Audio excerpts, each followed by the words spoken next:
Golden Cine of Tomorrow is about yearning. It's yearning about what could have been or what could be. And it's yearning na of nostalgia. In the pursuit of dreams, may i-give up ba tayo?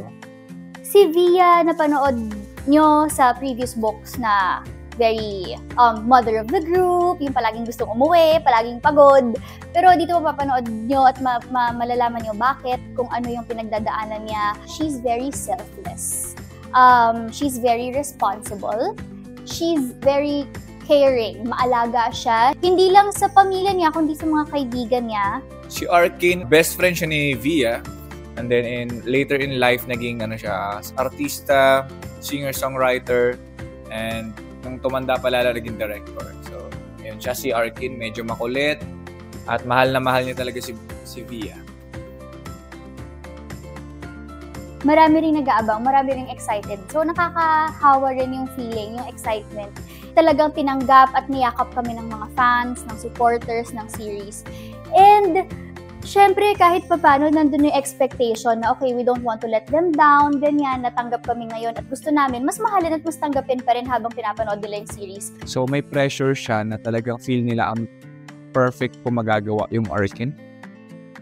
Pero di nila alam, syempre, may mga bagay na kailangan i-consider, like scripting, yung ka-eksena, yung mismong director, yung mismong mga tao behind the camera. So, lahat ng mga factors na yon, kumbaga yun yung ingredients para dun mabuo kung ano yung perfect kumbaga na performance ng isang actor. So, malaki yung pressure talaga. Medyo mabigat. Kaya nga sinisibagan ko talaga na i-meet yung expectations ng mga tao. Yung preparations, jam-packed. At the same time, so, enjoy. Ang saya. Masaya talaga kasi syempre, inantay namin to for since na-launch ako as Arkin. At ayun nga, sinasabi ko naman lagi ito na talagang pinaghandaan ko talaga to, yung preparation ko malala. I'm really excited na to work with Bea, of course. The Bea Binene. Super excited.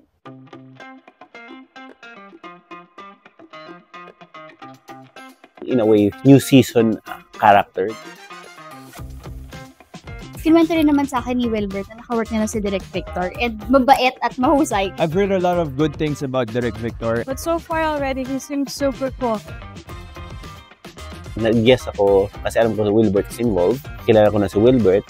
Second is parang I haven't really done a series na full-on romance. In a way, yearning, and it's coming of age din siya eh. And it's a genre that I always love to do.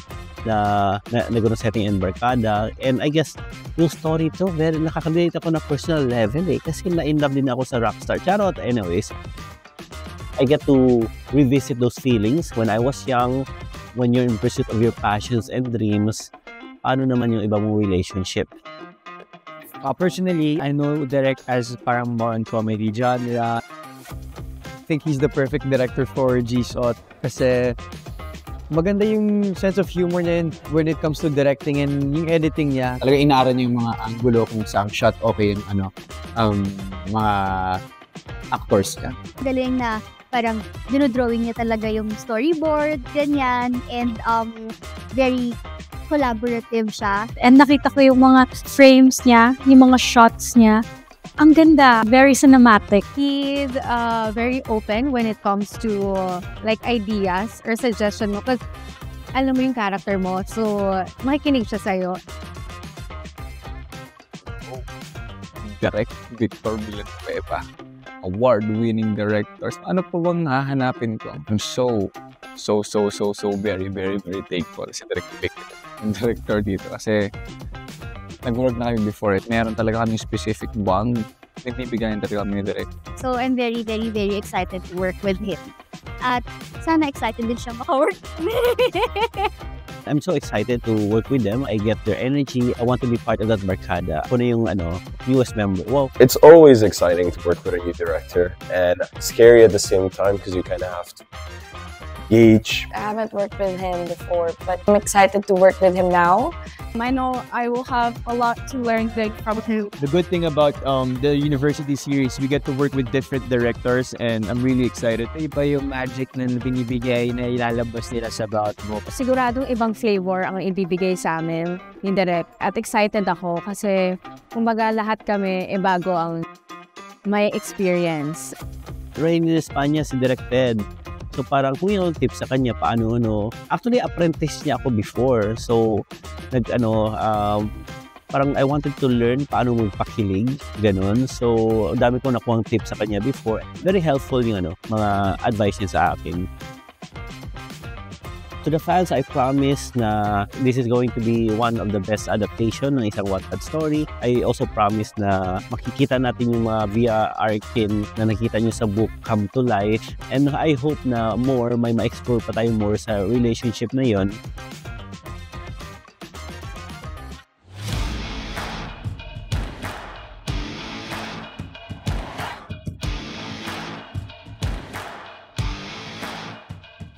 Day 1 ng volleyball training. Wala akong alam na ball game. To the point na kapag nakikita kong papunta sa akin yung ball, tumitili ako or umiiwas ako, tumatakbo ako palayo. Ganong level. Excited ako kasi I always want to learn something new, ganyan. My name is Hazel Abaygar. I'm the volleyball coach of Miss Bea Binen. Practicein muna natin yung control.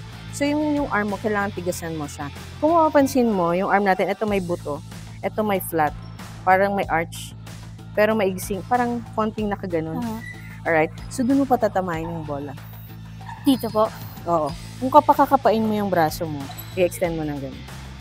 Here? Yeah. Okay, get. Alright? Sige, one arm muna. Mag-goal ka. Ano po 5. Bounce lang siya. Yeah. Dribble. So, dribble. Basketball. So, control mo. Okay po. Okay? Kailangan tigasan mo yung braso mo.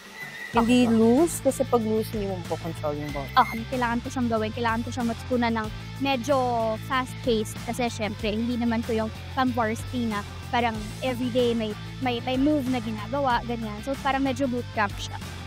Well, we started the basics in volleyball. We started the one-arm digs.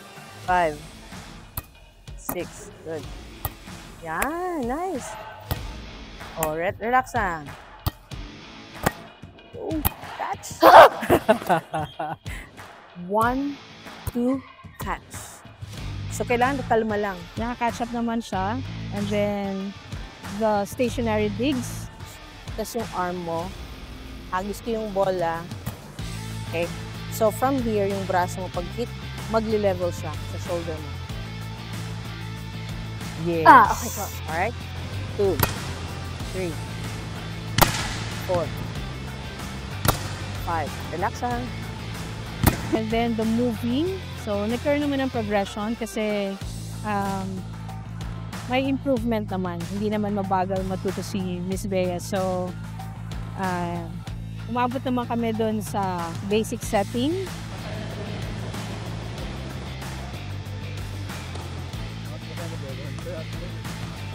So, kung setter ka, magdidig. Nagpa-practice ka magdig. So, normally, ang setter... Yung po ba yung mga dumadaos do sa sahig? Ganun? Hindi. Iba yun. Mga libero yun. Okay. Okay?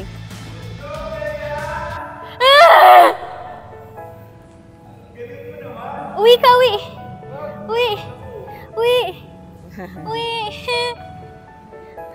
Pack up na, di ba?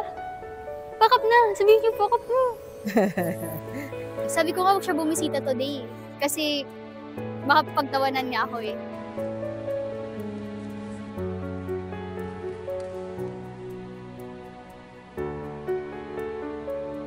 Wala akong ginagawa, and then syempre, kailangan natin ng bigay ng moral support kay Bea. Yeah, at least, nakita niya. Tsaka siya naman nagsabi na hindi naman daw ako mukhang ewan. So, yun, meron akong, critic. Go, Bea! Let's go, Bea! Let's go! Marunong ako mag-serve. Hindi, here's your order.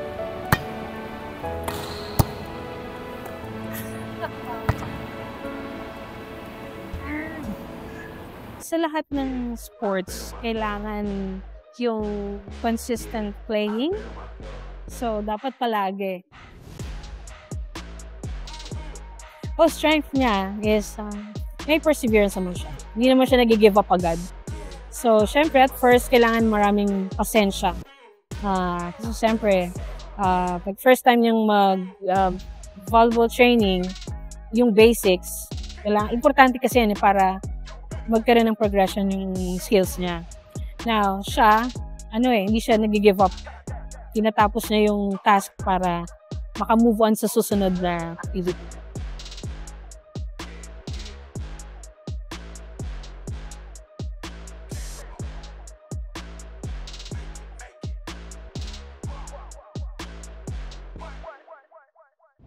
Nag-aantay ka eh. Ready? Okay, go! Alright.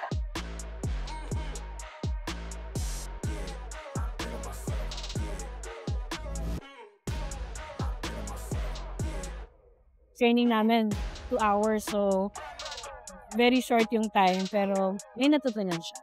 Which is a good thing. Since natutunan niya na yung basic, pwede nang mag-level up. Okay? So, pwede nang maraming bola na maging confident siya sa pag-hit sa bola kasi parang before medyo takot siyang tumira sa bola, feeling niya tatamaan siya. But this time, kaya niya namang tumira na ng makokontrol na yung bola. Maybe next time pwede siyang pumalo.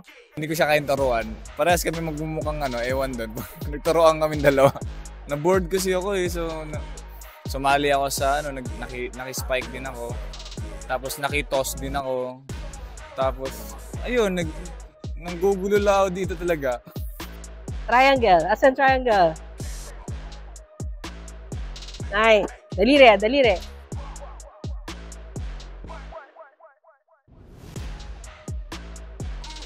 Nakapagod. Sobra. Pero fun. Kasi parang natatamaan ko na yung ball. Hindi na ako umiiwas. Na-set ko na, tapos spike na nila. Wala lang. Cute. Na-enjoy. Ang ganda agad ng form niya.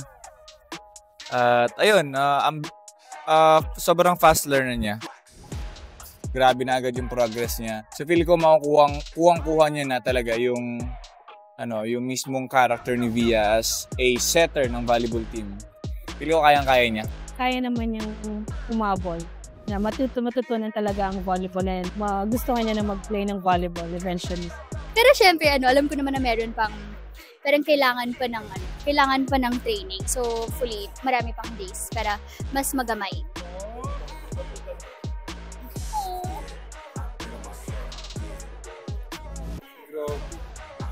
Okay lang yan. Sanay naman ako.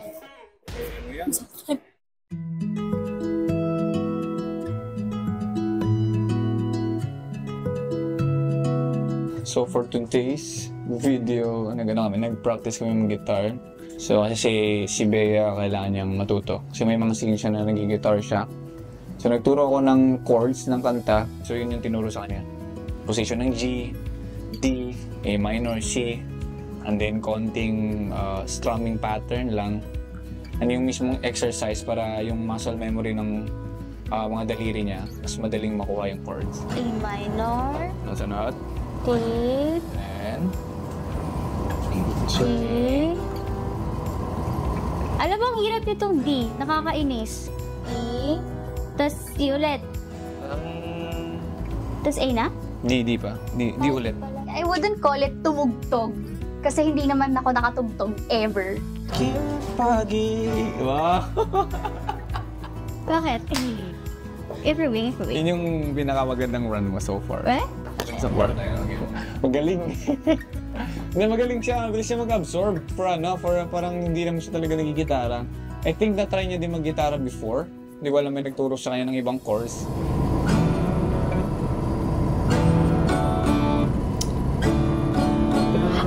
Ay! Ba't ganun yung tunog? Naiipit nga na ito. Hindi na natin. Kasi parang dapat yung daliri. Makina-call na. Tinang sa akin. Hindi tumitikit to dito sa strings na ito. Kasi para siyang naka-arc. Kasi sa'yo, ika, bila o bata. Toto. And, look, sabi. So, pwede mo siyang yan. Yan, rinig na. Out. Wala tayo magagawa. Nung Faint Hearts kasi, yung best friend ko, naggigita-gitara siya, ganyan. Tapos may time na tinuruan niya ako, so yung ibang chords, alam ko. Pero sumuko din siya sa pagturo sa akin, so walang natuloy. As in chords lang, yun lang. Hindi kami umabot sa pag-strum, ganyan. Hindi kami umabot sa part na yun.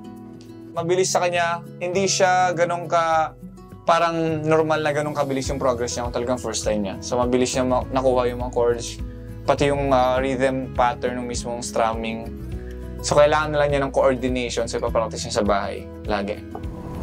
Kaya ko to. Kaya mo? Oo, kaya mo to, Kron. So, Kaya. ang assignment mo... Kaya ko to. Kaya ko to. Oh.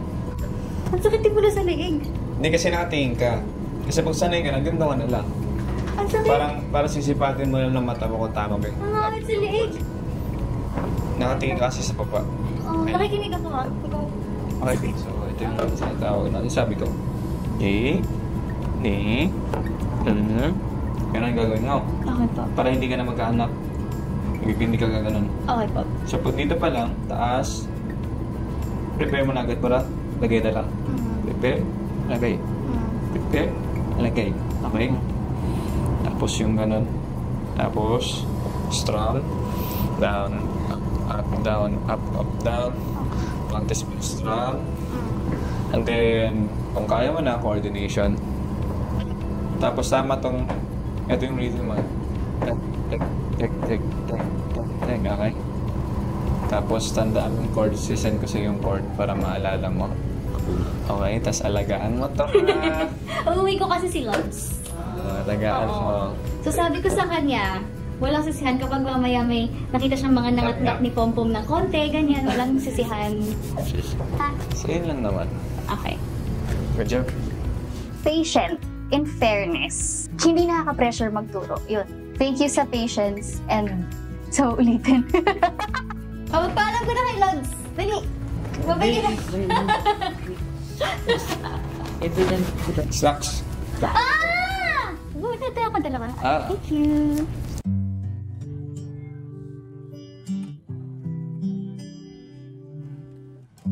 Memorize mo ba ito? Memorize mo na ito nung For ano pa sure. lang eh. Nung screen test. Saan may nagsalita eh. Kung na din yung tama na, di ba? Oo, tama. Tama, di ba? Okay, sabihin, recorded na nga lang, mali pa. Buti na lang nandyan si Wilbert. Hi! So, hi guys! For today's video, meron kaming recording dito. So, kakanta kami ni Bea ng Gininto ang Tanawin. Excited ako na parang gawin in real life yung mga eksena sa GSOT.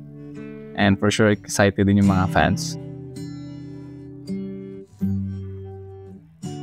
Very excited. At the same time, syempre, kapag naman every time may new project, hindi naman mawawala at hindi may iwasan na medyo kabahan ka. Kasi syempre, lalo na dito sa University Series, very successful yung mga previous books, yung mga previous seasons. So syempre, we're also wishing for the best. Syempre, gusto natin na it will also do well. First time ko maka-work si Wilbert and si Bea. Yeah, amazing kasi nagtutulungan sila, nagbabatuhan ng ideas. Sobrang laking tulong na meron kaming coach na kasama, voice coach, na nag-guide sa amin. Make sure ko talaga sa RM ko na may voice coach naman, di ba? For sure, meron kami mga warm-ups na tinatawag, vocal warm-ups para sa recording.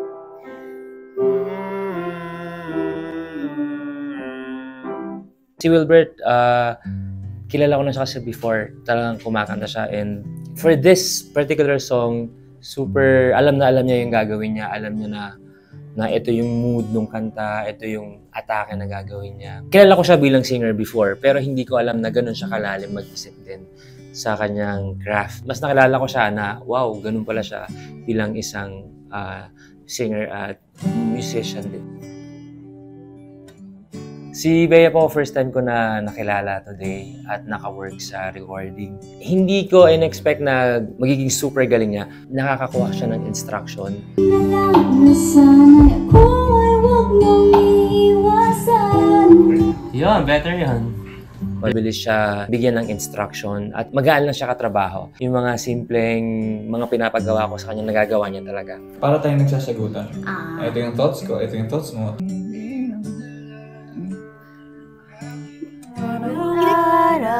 Ika'y nariyan magka...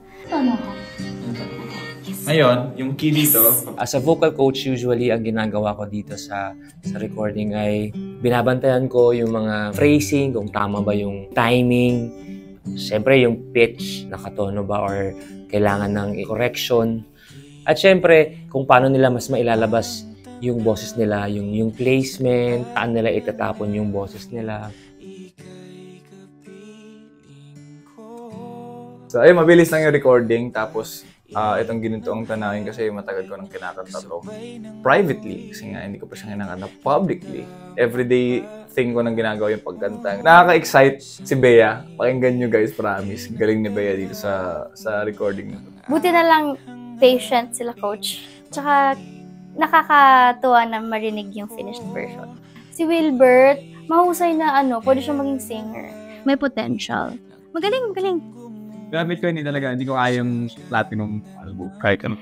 Bea Binene featuring.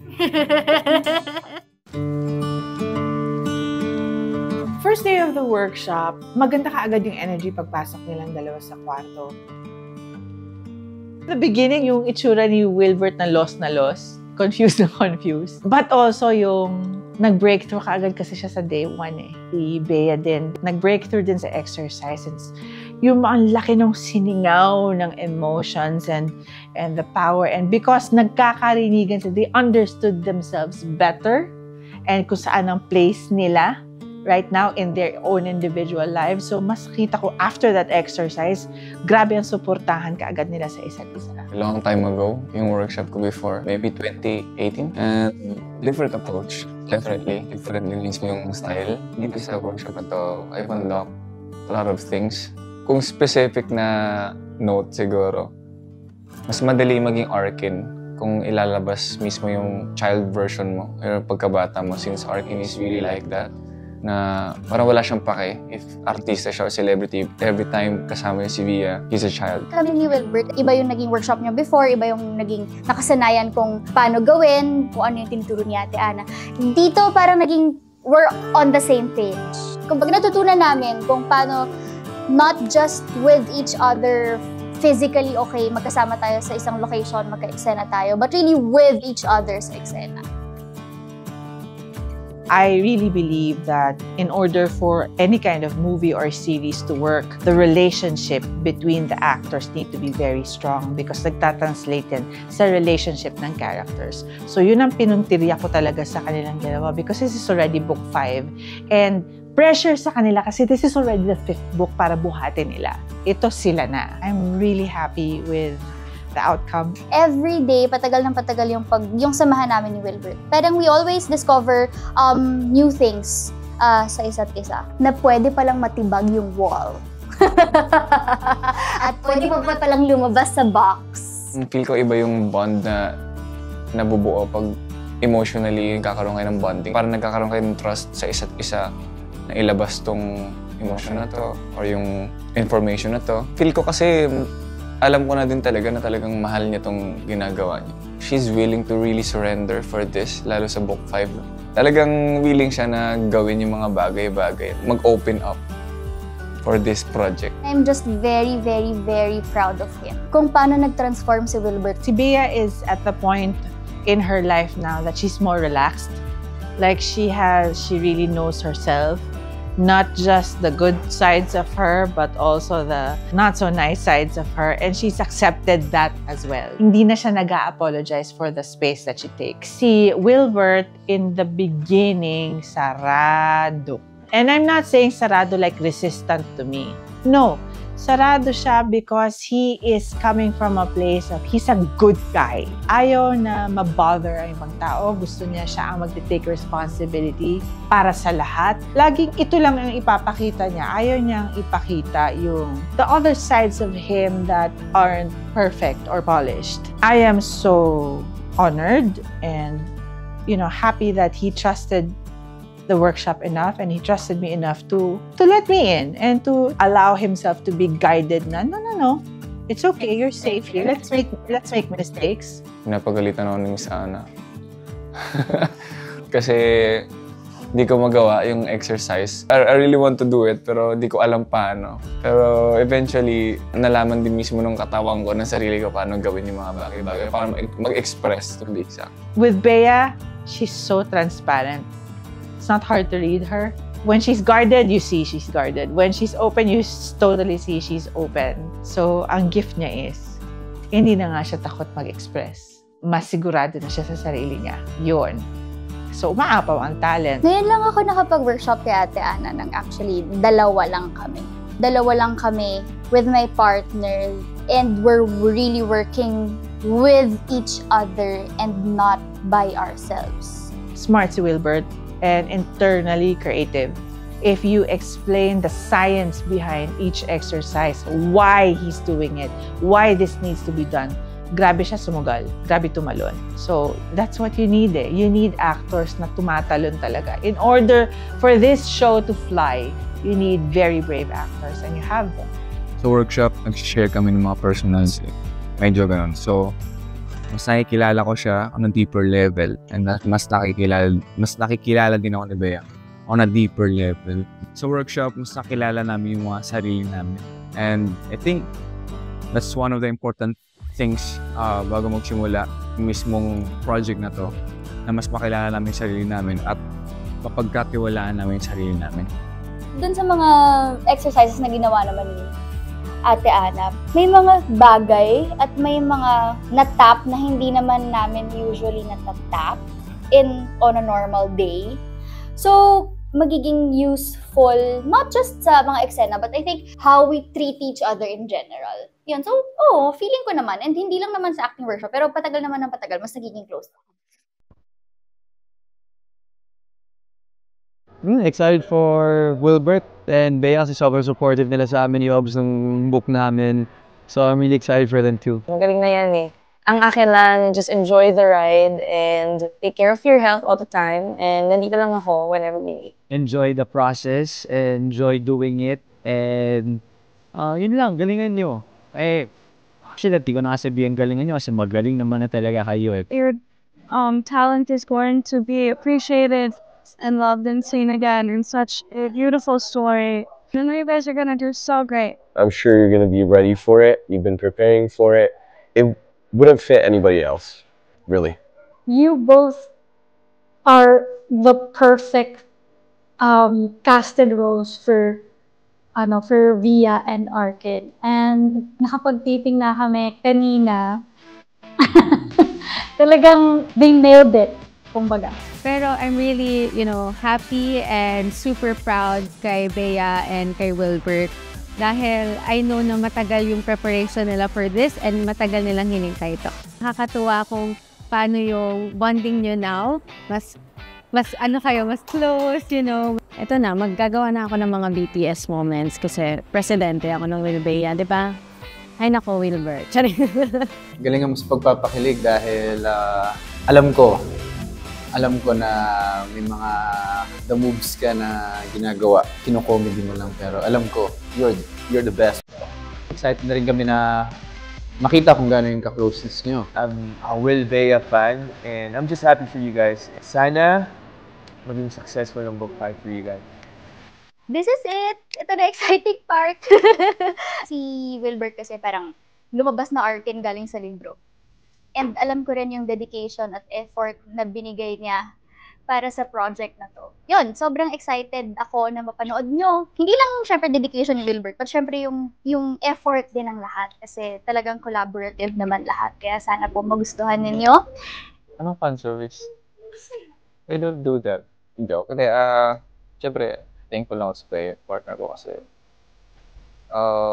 super reliable na rin talaga ang partner. And guys, kung magtataka kayo before na parang, parang kasi pang 5 na tayo. Wala kasing chance talaga maging close na. Kasi wala kami eksena together, di ba? Ngayon, lagi na kami magkasama, kaya usap kami, nagkakaroon kami ng connection, so kaya siya ganun. Thank you for being my Via sa Book 5.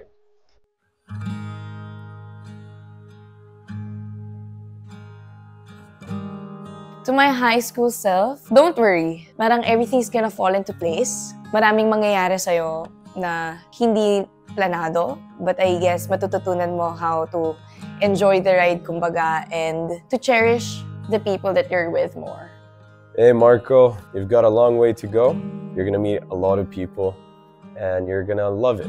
Marami kang kinakatakutan ngayon. Takot kang ma-judge and natatakot kang mag-let go because of your fears. Gusto ko lang sabihin sa'yo na na-let go mo yun. So, you're good. You're in good hands. Doing a good job enjoying life. Marami ka pa rin natutunan kahit paano. I'm proud of you. You did the best that you could. You learned to continue to lead with your heart, but also learn your boundaries. You did great, and I will always have so much love for you. High school Gab, I'm really proud of you. You've came a long way. Hopefully, you're proud of yourself too. I'm glad na na-survive mo. I know na sinasabay mo yung work. I'm proud of you. I'm happy na you're a good girl.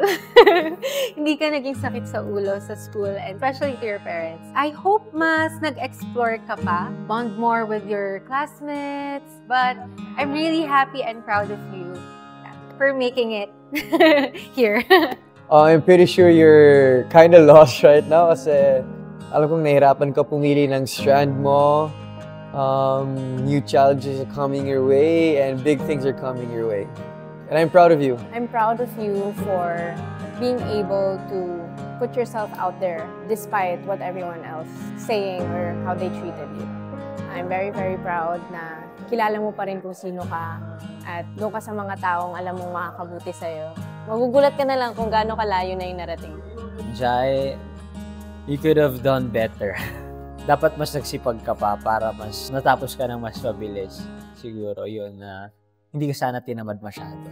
My high school self, thank you kasi sobrang in-enjoy mo yung high school life mo. Na until now, grabe yung memories na naaalala ko dahil doon. Hindi ako na-pressure sa pag-aaral. In-enjoy ko lang talaga yung time ko as high school student. Sobrang proud ko lang na ang dami kong memories at ang dami ko nakikwento with other people about sa high school life ko.